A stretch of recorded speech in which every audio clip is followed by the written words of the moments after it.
How are the people surviving in the poisonous city of Flint today?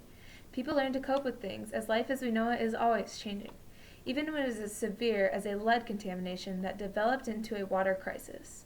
As officials try to solve the long-term problems, the short-term responsibilities lie in the hands of volunteers. Volunteer Virginia Bilesko goes door to door in Flint delivering cases of clean water.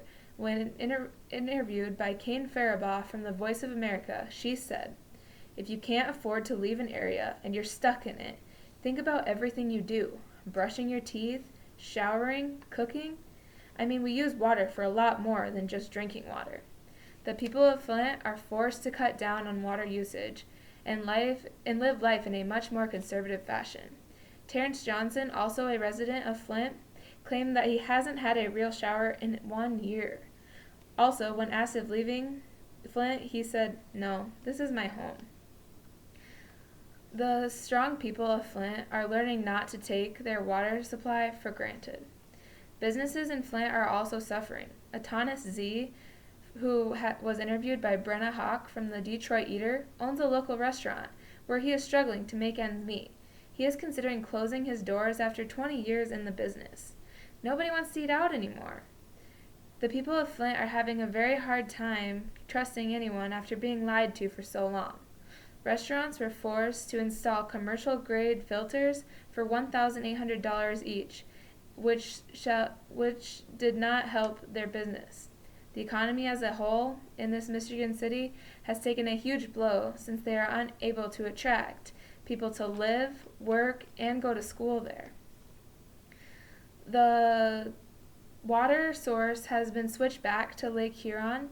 Many people wonder if people have done anything to try to help this problem, but it has been switched back to the original lake.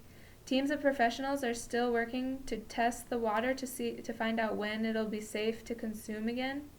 But many people have picked up the free filters that are offered in their community, but a lot of them say they will never use their tap water again. They do not trust it, and many say that they won't use it even if it's for a shower or to wash their clothes. As we all know, this horrible crisis has hurt the people of Flint, but it has also negatively affected the environment. Humans were not alone in consuming the beer water, as it is commonly referred to as in Flint. Plants and animals have also had their fair share of the contaminated drink.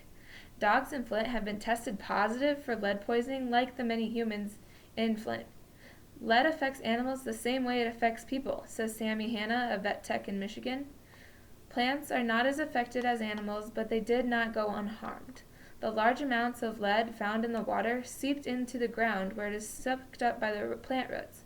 Large amounts of lead inhibits plant growth, reduces photosynthesis, which has a negative spiraling effect in an ecosystem, and plants vary in uptake of lead, so some are more lead sensitive than others.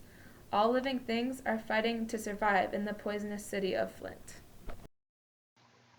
The Flint water crisis is a huge drinking water contamination, though many people are handling this by getting affected by diseases and other contaminations, which was also affecting surrounding communities. The Flint water crisis was affecting many people, plants, and animals, but with the help of surrounding communities and the government, those people, plants, and animals can be helped.